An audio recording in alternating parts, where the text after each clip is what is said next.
Hello everyone, welcome back to AV Chess Lab. In today's video, we're going to discuss the concept of triangulation in the endgame, a king maneuver which aims to lose the tempo and leave the opponent with a move. And we're starting right now.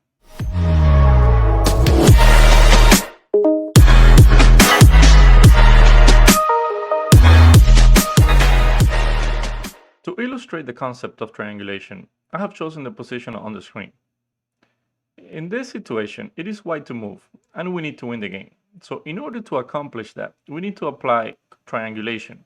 So we need to somehow waste the move with our king, so some kind of king maneuver that allows us to have this same position, but it be black to move. So how can we get there? In this situation, we're going to play king to e5, king to c6, king d4, king d7, and king back to d5. Notice that we did a little simple triangle and we managed the same situation, the same position, but now it is our opponent to move. But you may be asking, okay, what happens if those moves are not played? So let's take a quick look. So let's go back. What happens if somehow after we moved our king here, what if this king simply follows us around? How can we win the game? Well, in this case, we simply push our pawn to c6. And this wins because if pawn captures, we're simply going to promote and get a queen. If the pawn doesn't capture and the king goes back, we simply capture the pawn, and there's no way to stop this pawn from getting promoting and becoming a queen either way. So this doesn't work. So the only way for black to actually save the game is to go to c6. And if it goes back, then we get the same situation as in the example that we're going to see. If the king goes back, we simply play king to e6, and I'll show you in a second how this leads to a win as well. Now, white can also go wrong. And if instead of playing king to e5 and trying to do the triangulation, we can actually go wrong here and play the move to c6. And this would be a major mistake. Obviously, black can also make a mistake. If black captures, they simply lose the game after king here. King c8, we take, and after king there, you can see that this pawn is just going to become a queen. But black doesn't have to capture the pawn after c6. They simply go to c8. And after pawn to c7, this is a theoretical draw.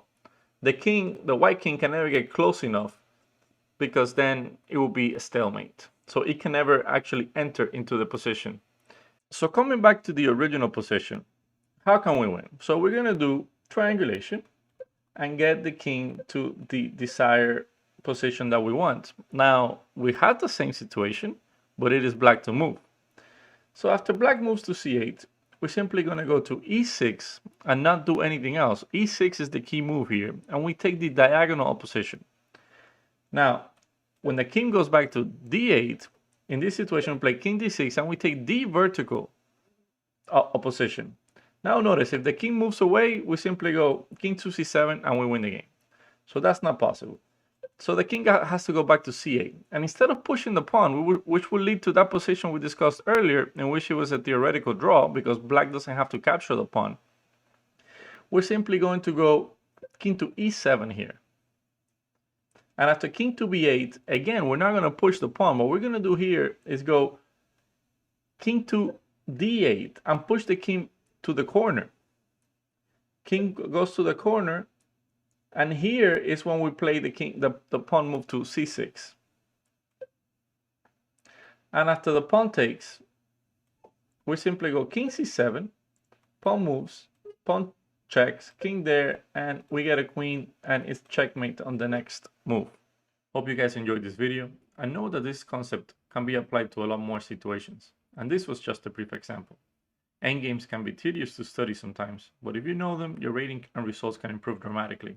If you want to see more content like this one, like, subscribe, and drop a comment down below.